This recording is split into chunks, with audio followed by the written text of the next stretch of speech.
right for you. Do your math. I'm Kalina and I'll be your host for this session. I'd like to welcome all participants and thank each and every one of you for joining us and taking time off your busy schedules for this. We hope to make this a very interactive session, so I encourage all of you to type your questions on the right-hand corner of the chat window on your screen. I'd just like to go over the structure for this webinar. Our speaker for today is Mr. Vasudevan Swaminathan, and we'll have a 35-40 minute presentation and about 20 minutes for Q&A session where we will answer all your questions there. Now let me just move on to the topic. Is test automation right for you? Do your math. The reason we've chosen this topic today is because many ISVs know that test automation has many benefits, but a lot of them are not sure if it's right for them, and doing an ROI analysis upfront would be a primer even before you choose to go in for test automation. So to give you a brief about Aspire Systems, we're thought leaders in OPD. We've developed we've released over 1,000 plus product releases to date. We worked with many ISVs in different domains, and for more than 12 years. I'd like to go ahead and introduce our speaker for today, Mr. Vasudevan Swaminathan, who has more than 8+ years of experience in software quality assurance and test automation. Vasu has worked with several leading industry IT service majors, and he has experience working with multiple testing tools, both commercial and open source. He's helped ISVs identify the right automation tools, determine test strategy, and basically help them in the process of transitioning from manual to automation testing. Currently, Vasu heads the test automation consulting team at Aspire. Moving on to our agenda for today. Vasu will cover this in detail.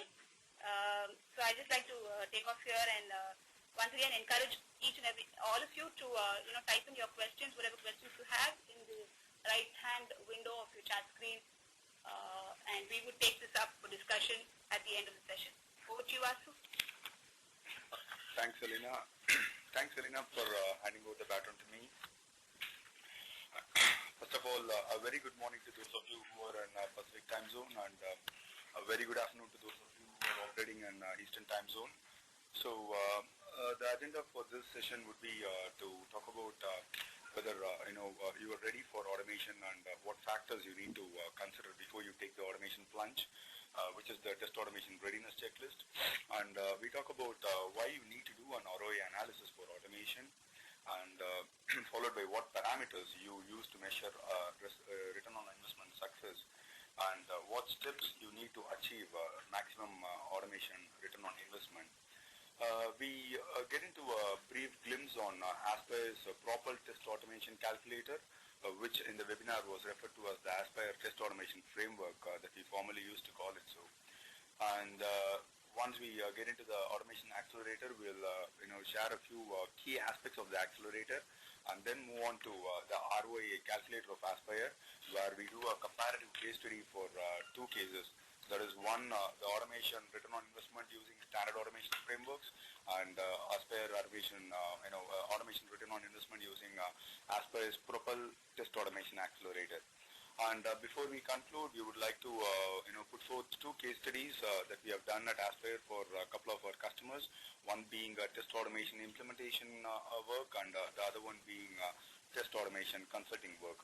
And further on we come to the end of this session in the conclusion part, where we basically summarize whatever that we have discussed, and we also bring in some salient features with respect to making a decision on test automation, and where we stand as an organization in terms of offering test automation services.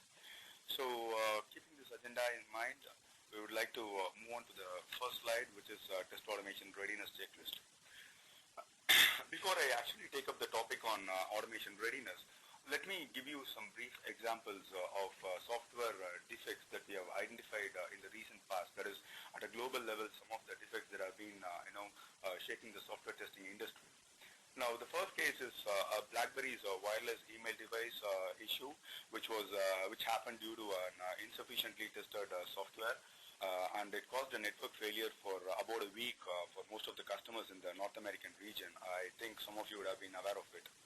And back in May 2008, when Heathrow Terminal 5 was opened in UK, the baggage handling system was not sufficiently tested. The load testing part was not sufficiently tested, and as a result, there were huge baggages that got piled up on a particular day. And Colin Matthews, who was the BAA chief, pointed out that the technology was not tested sufficiently, and hence the error had happened. And we also take a look at a report from the National Institute of Standards and Technology that very clearly says an estimated 60 billion annually, which is an approximate number, is affecting the U.S. economy in the form of software bugs, and which is about 0.6% of the gross domestic product. And finally, a recent US study indicates that companies spend an estimated 15 billion per year on the test automation tools space. So if you look at the first three case studies here, it is very evident that there are two areas that these errors have come from. One is insufficient testing, which is because of inadequate testing time by the manual testing team, and secondly, the issue has been because the emphasis has not been on the right areas for testing. These are the two root causes if you carefully analyze these bugs that we have pointed here. So taking a look at talking about inadequate testing time, the immediate thought that comes to your mind as you talk about inadequate testing time is, can I go for automation? Because automation is considered to be the silver bullet when it comes to increase in testing times. So before you talk about whether you can take up the automation challenge, you need to consider whether you are ready for automation, and what are the factors that you need to consider if at all you are ready for automation. Talking about whether your organization or your team is ready for automation, I'm reminded of I'm forced to talk about Columbus here, because when Columbus started off or embarked on his journey to sail to the east, I don't know if he had a readiness checklist in place, because on his agenda was very clear, his intentions were very clear. He wanted to sail to the east, so he got to the west and thought he would get an easier way to reach to the east. But unfortunately, he came across a lot of unexpected land masses during his journey, which he never expected actually. So some of us who get into test automation could be vulnerable to such unexpected events, because test automation may not be successful for all those who embark on it. So as I mentioned earlier, Columbus may not have had a readiness checklist in place before he embarked, but those of you sitting here, I think we'll have to take a look at whether you are ready for automation, for which you need to consider a lot of factors, and some of the important factors being whether you have identified the critical areas for automation. So what are the areas in your product that gives you maximum test coverage, or what are the areas in your product that your customer is finding a lot of defects? So have you identified these areas that can be passed on to your automation team? That's something that you need to look at. Secondly, how effective is your test team equipped in terms of handling the automation tool or the challenges that the tool is going to pose? So for example, does your team possess any programming experience, or is there any tool experience which can probably reduce a little bit of the training cost for your team? Is another question that you need to ask yourself. And third, what is the percentage of change that you expect in your product? For instance, there could be cases where you don't have a stable application in place, and there are frequent changes made to the user interface by the development team. And the bottom line of software automation is that any application that is not stable does not qualify for automation. Given that buzzword, it's not even I'm not in a position to suggest that if your application is unstable, don't even go for automation. That's one thing. And the next important thing being, is your organization already into multiple language testing, or are you looking at testing in multiple languages down the line? So if that is the case, it makes sense for you to put a word to your automation team saying, hey folks, come on, create scripts in such a way that they are compatible for testing in multiple languages, because at the end of the day, you don't want to deploy a team of testers to do testing on multiple languages. Rather, you would have the scripts do this, because there are properties available as part of your automation scripts that will help you test it in multiple languages. That's one thing. And last, you will have to ask yourself, if there is a failure and when my automation tool reports it, will I be or my team, will they be in a position to interpret the results that are being displayed? So you will have to basically make sure that you are creating customized messages in the event of a failure, and your team is in a position to understand that, because end of the day you don't want to get a message that is ambiguous and you don't go about creating a manual equivalent of the same through your manual testing team. So it makes a lot of sense for you to go for a tool that provides you with the right level of message when there is a failure. So these are various factors that you basically need to think and consider before saying, yes, I've decided to go for automation. And last but not the least, you will definitely have to think about the essence or theme of all these factors, which is what is my return on investment if I choose to go for automation, which is the most important question that you'll have to ask yourself. So talking about return on investment for automation, why is that I need ROI analysis in the first place? So as an organization, what benefit I get by doing an ROI analysis? As we all know, automation at the initial phase involves very high cost outlays when compared to manual testing. So as we talk about cost here, we are referring to the cost of the tool, the license cost that is involved, the training cost that your team might have, the execution cost over a period of time, the maintenance of scripts over a period of time. So these are the different costs that are associated with automation, and this will be slightly on the higher end when you start off with automation. Though over a period of time, you will definitely reduce a lot of execution cost by using automation. So by doing ROI analysis, you are in a position to assess your automation strategy in a very, very quantitative manner. So that is one of the advantages that you get when you choose to go for automation ROI analysis. And secondly, as an organization, you have dedicated budgets which you decide at the beginning of the financial year, and you do a lot of investment planning. And ROI perfectly fits the bill here. By doing ROI analysis, you get a chance to know what are the areas that you're going to spend your money, and you make a justification to your management saying, these are the areas that I want to spend, and can I get a go ahead, and can I get a go ahead from your end to do all this? So you clearly indicate what areas you're going to spend your money, and clearly help your management team and your organization do an investment planning. And the other point to note here is ROI analysis helps you plan your strategy for maximizing your return. So you might already be an organization who have done thorough analysis of where you need to improvise or where you need to fine-tune your testing agenda. So for example, you might be an organization who are already good at test planning, but there is probably your test case or test scripting development area doesn't present a very rosy picture at this point of time. So you might want to invest there and increase your return rather than spending across all phases of testing. So this is another advantage that you get by doing an ROI analysis.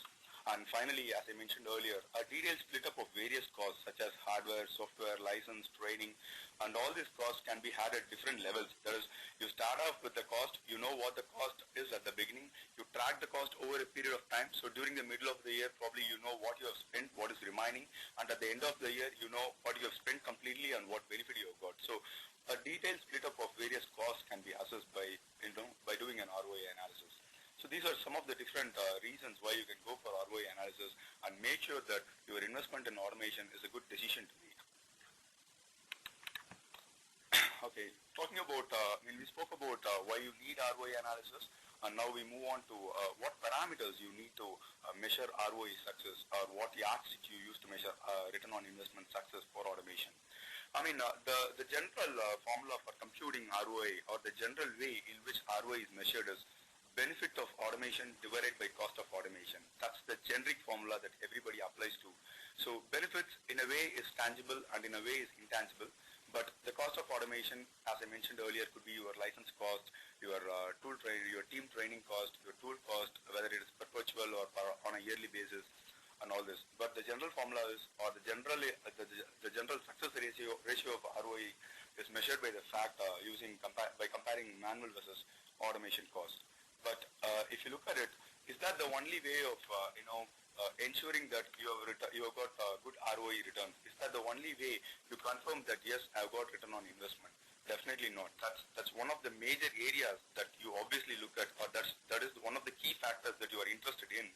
But apart from that, there are other factors you also need to consider at the end of automation investment, which is accelerated time to market. Because as a product company, you are prone to such phrases like I did a beta release, I wanted to do it by this year end, but unfortunately my testing team delayed the beta, or I wanted to do a customer ship during before Christmas, but unfortunately the testing team is taking so much time that I'm not able to ship the product to the market at the right time. So accelerated time to market is another important factor that you will get as a benefit through your automation return on investment. You make way for your product to reach the market at the right time and eventually create a greater market share by doing that. And improve test repeatability. So end of the day, you know that your manual testing team is fatigued. They get monotonous by doing the same job again and again. They cannot do 24 hours, 365 days a year, and 7 days a week testing. So obviously, when you choose to go for automation, that's one of the benefits that you look into. The return on investment is also valued by the fact that the number of reruns that you do for every release through automation scripts. And finally, you talk about test effectiveness, which is nothing but the early fixing of, the early identification of defects through automation and the early fixing of defects. Because a defect that needs to be identified at requirement stage, when it is identified post-release, it involves a very high cost to fix, as you all know. But through automation, you get a chance to identify defects at a very early stage.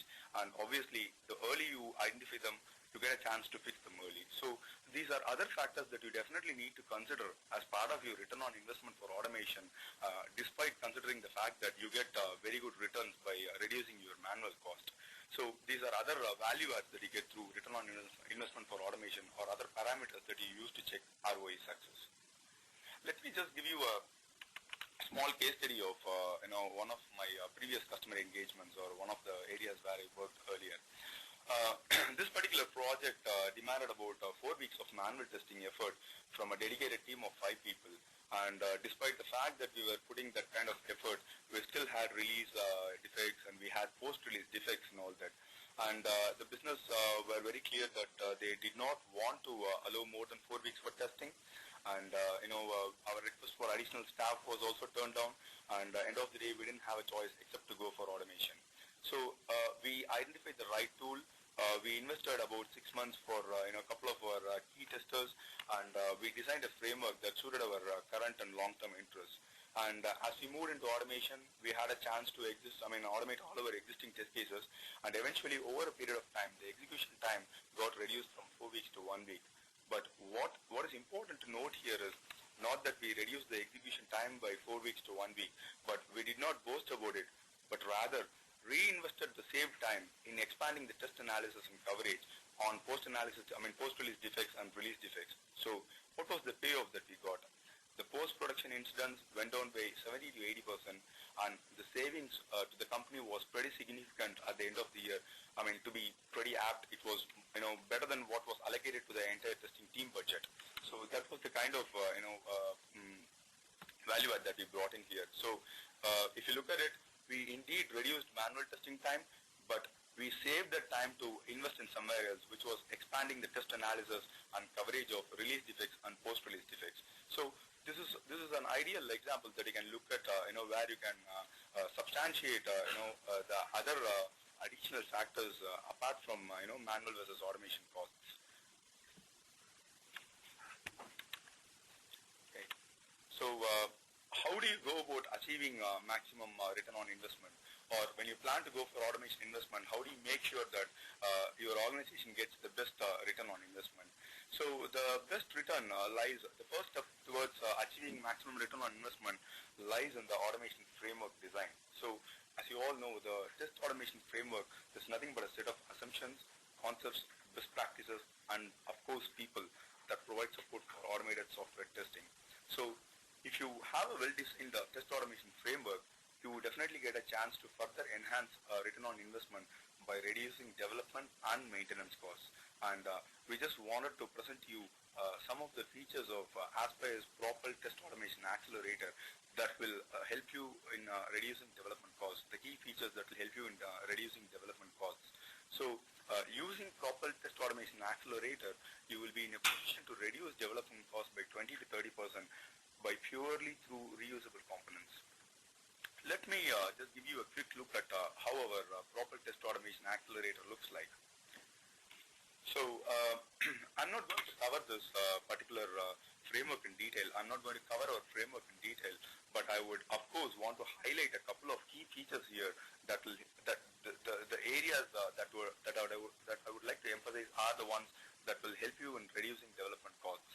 So this framework is basically a hybrid approach. As you know, it is a combination of modular, keyword-driven, data-driven, and all approaches, and it is indeed a hybrid approach. And the key features of this accelerator are the workflow driver, the data feeder, and the generic function library.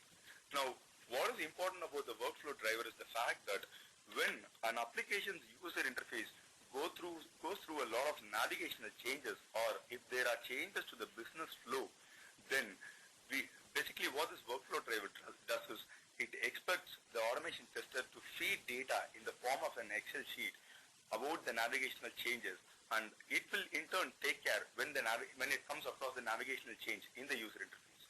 Similarly, the data feeder file is meant for feeding data to the elements in the data screen and for retrieval of data from the elements in the data screen.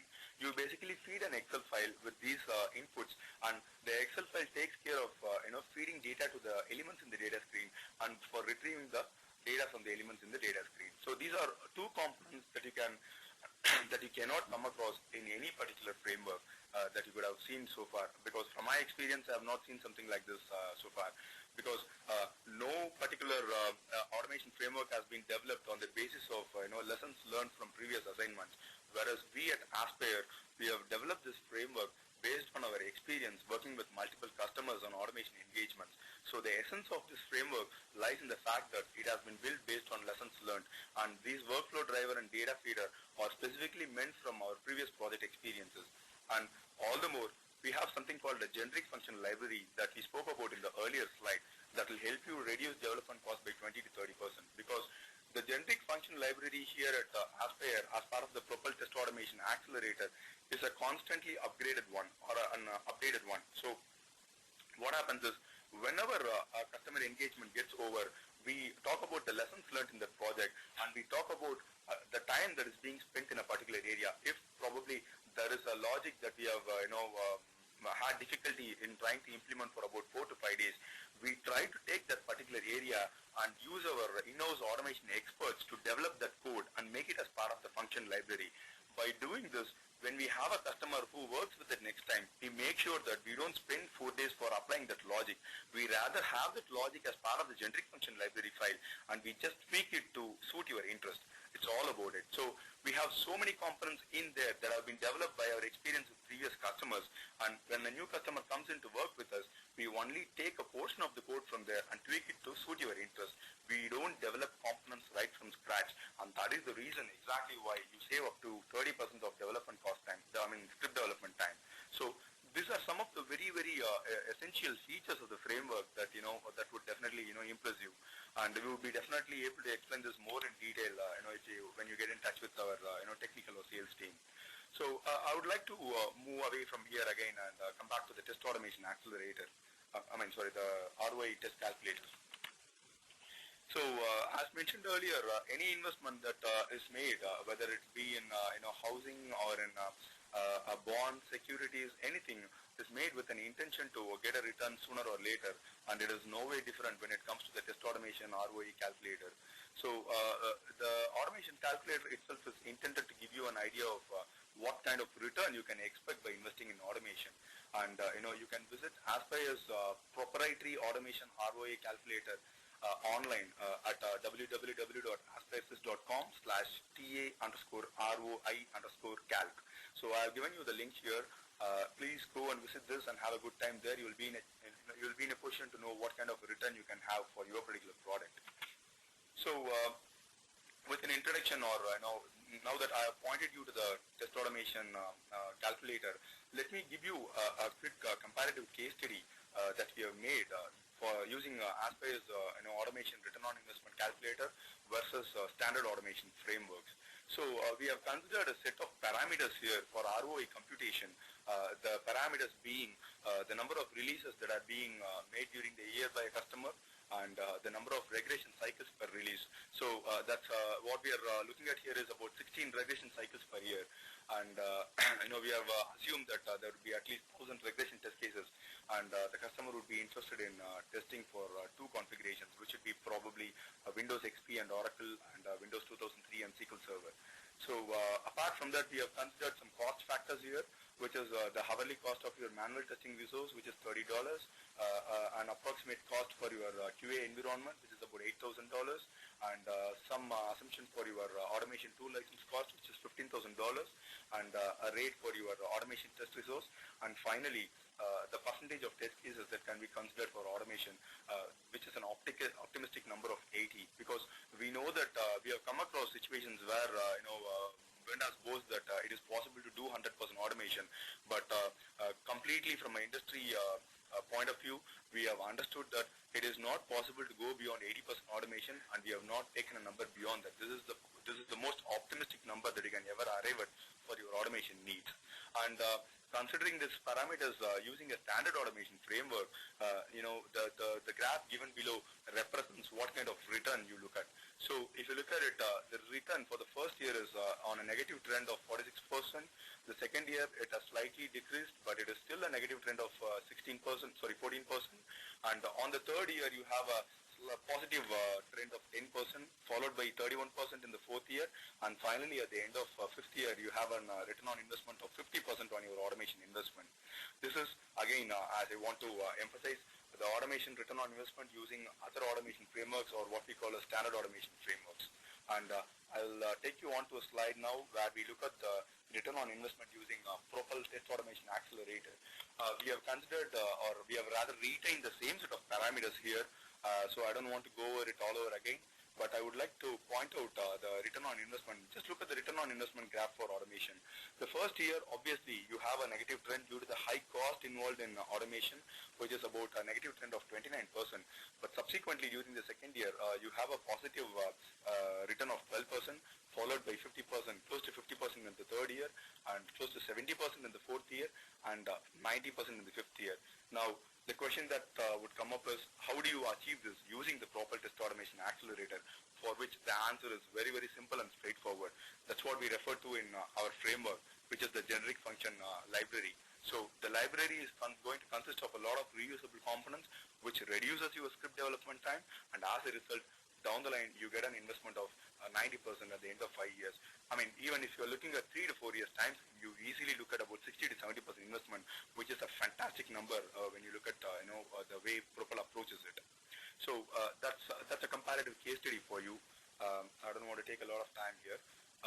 Let me move on to a couple of case studies that we have done for our customers. The case study that you are looking at right now is a test automation implementation that we have done for one of the leading online brokerage solutions in the world. So this particular customer had about 80 web clients. What I refer to as web clients is nothing but the business flow changes on the user interface. So they had a lot of child clients within their main client, which underwent a lot of business flow changes on the user interface.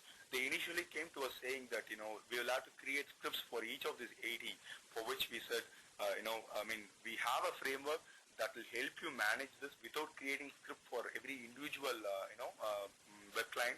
So we introduced a Propel Test Automation Accelerator to them. They were very impressed with the design, and the design managed the data flow and the business flow for all the 80 child customers that they had without any changes to the script. Considering the fact that there are about 100,000 active retail and professional users throughout North America and Europe for this particular client, they were quite impressed that they did not have to manage a lot of scripts in order to get this up and running, and they did not have a lot of data-driven files in the form of Excel to manage this. We created a one-to-one mapping almost, wherein one file, Excel file, will have all data pertaining to all test data, all workflow related data, and all data feed related data. They were quite impressed with this, and they had a very good return on investment with respect to their automation effort, and that's all possible due to Propel Test Automation Accelerator. And the next one that we're looking at here is for an Indian customer who's one of the top vendors in the Indian hospitality industry. He does an online distribution management software system. So for this particular customer, we didn't do automation implementation, since they had an automation fact that they had in-house expertise, they wanted us to actually do some automation consulting for them. So the consulting assignment consisted of product analysis, automation tool evaluation, framework recommendation, and training. And the framework recommendation was from Propel Test Automation Accelerator, because since the accelerator is a system that comprises of plug-and-play components, they were able to inherit a portion of that and apply it for their own automation tool rather than adhering completely to Aspire's test automation framework. So as mentioned below, the framework was recommended keeping in mind the customer's current and long-term interest, because the customer's current interest was in Java, but their long-term interest was in Flex. So we designed a framework that was compatible for both Java and Flex, and that would take inputs from both these technologies. And again, Propel's Test Automation Accelerators plug-and-play components did the magic here. We managed to create a subset of our framework and apply it for this particular customer rather than asking him to completely take up our framework. And with that, we come to the end of this particular session. We just go over a couple of some of the points that we have discussed so far. So the return on investment for automation absolutely depends on your context. There is no one-size-fits-all approach here. So the return on investment is completely left to your context, and it depends on product features such as age, technology, etc. And you cannot automate everything, and automating everything doesn't mean that you get better return on investment. If somebody says it is possible to do 100% automation, believe me, it's a myth. And the goal of return on investment is not cost-cutting exercise alone. The focus is also towards improving product quality by building a decent process model in place. And finally, offshoring automation projects can further increase your return on investment as the cost of test environment and the cost of your resources go down. So, with that, we come to the end of this session. Thanks a lot for joining us, and thanks a lot for sparing some time despite your busy schedule. Okay, thanks Vasu. That was a really insightful presentation, and I hope all of you listening in found it useful as well. Let's now move on to our Q&A session. We have quite a few participants here today attending this presentation, and quite a number of questions as well. We'll take them up one at a time. Let's start with this is the first question. How much importance do you attach to tools in test automation? As an organization, we are committed to work on different tools basically. If you look at it, we categorize it into three parts basically. So we have vendors that have huge market share. For example, we specialize in QDP, for which we have an expertise center here at Aspire. We do a lot of QDP projects. That's one part of it. We are preferred vendors for automated QA, which is one of the commercial tools that are available in the market. We have expertise in tools like automated QA, and we also have experience in open source technologies such as Water, Selenium, web test and all that. So as an organization, we spend a lot of time attaching importance to tools. Okay, thanks Vasu. We'll just go on with the next one. Will you share your test automation ROI calculator with me? It's intellectual property for us, we have a set of thumb rules and all that attached to it. However, when you visit the automation calculator at Aspire Systems website, you will be asked for your mail ID, and once you register, you will get a report with some details. Subsequently, once you get the report, please get in touch with us, and we will be in a position to share with you the details of our test automation ROI calculator. Okay, so we'll take up the next question.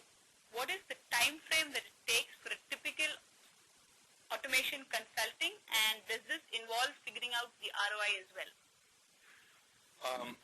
The time to do automation consulting differs from vendor to vendor or customer to customer, but on an average, we would say it would take at least about 6 to 8 weeks for us to do some consulting in terms of identifying what components are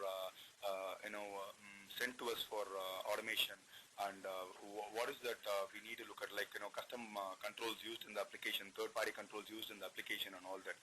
And that indeed involves return on investment, because as we look at your controls, as we look at the technology in which your product is developed, we will be in a position to tell you how much of your product will be will qualify for automation, which will obviously be part of your return on investment, or will answer your question on return on investment.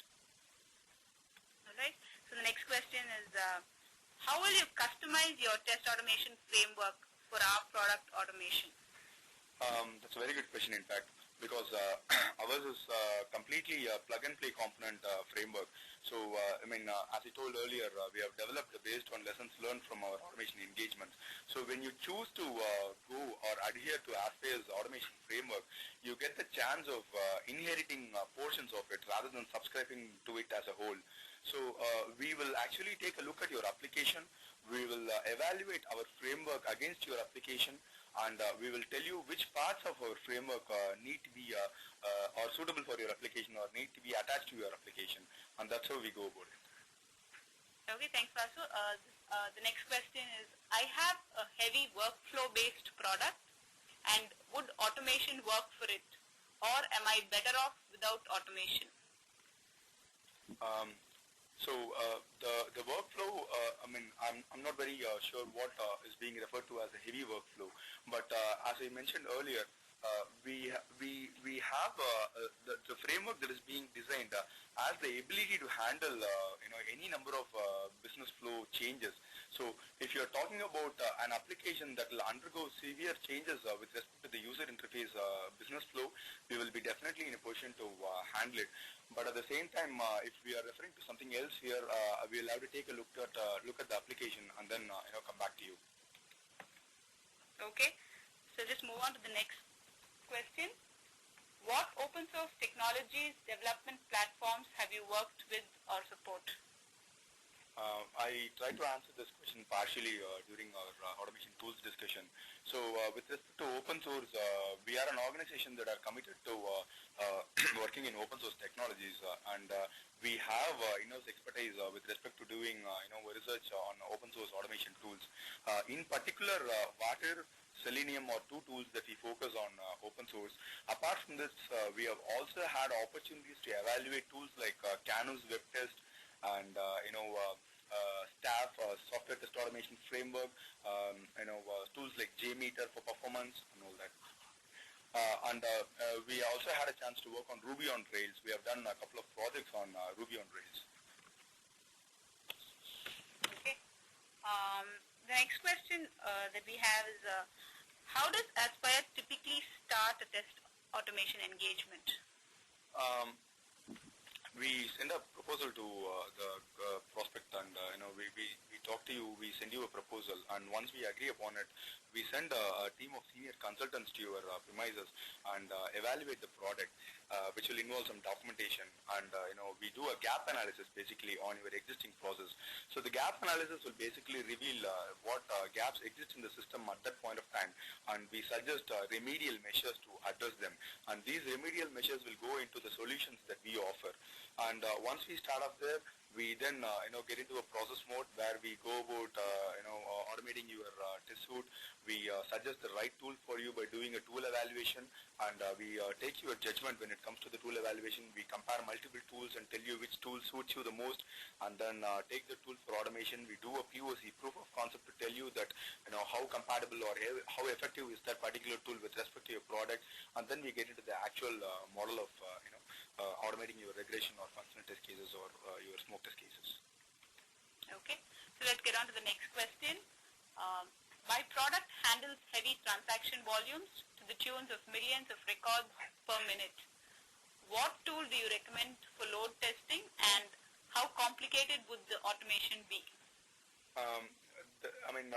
One of the questions that we need to ask here is whether the application is a Java .NET based application or a web-based application. Because if it is a web-based application, then I would suggest tools like rather cheaper commercial tools like WebLoad. And if you think you can do with more investment, then I would suggest that you go for more vendor. Pretty popular tools in the market such as LoadRunner. If you are looking at Java or a .NET based application, then I'm not in a position to suggest any tool from the open source model. However, LoadRunner can work for you, but it may not yield exactly the results that you're expecting. If it is a web-based one, I would suggest WebLoad or LoadRunner based on your investment model. And automation will definitely work out better because LoadRunner is predominantly meant at volume, stress, and load levels of testing. So I don't see a problem with that. Okay. Let's move on to the next question. How effective is automated testing vis-a-vis manual testing? I think we spoke about this as part of the initial presentation. So manual testing versus automation testing is the most important or the core piece of work for which people go for automation. So the initial cost of automation is high, but over a period of time, it reduces your execution cost to a great extent. So about 10 to 15 cycles down the line, you will be in a position to yield better returns with respect to automation. So compared to manual, on any given day, automation is better. But again, we have a few caveats here, such as what kind of a framework you deploy, what kind of application you have, your application stability, product feature, age, everything. So considering all that, and if it's all positive for you, I'm sure automation will work wonders for you. Okay, I'll just give one more minute to the audience out there to ask any more questions. We'll just hold on for a minute. And if you have any more questions, please do type them in into your chat window on the right side of the screen.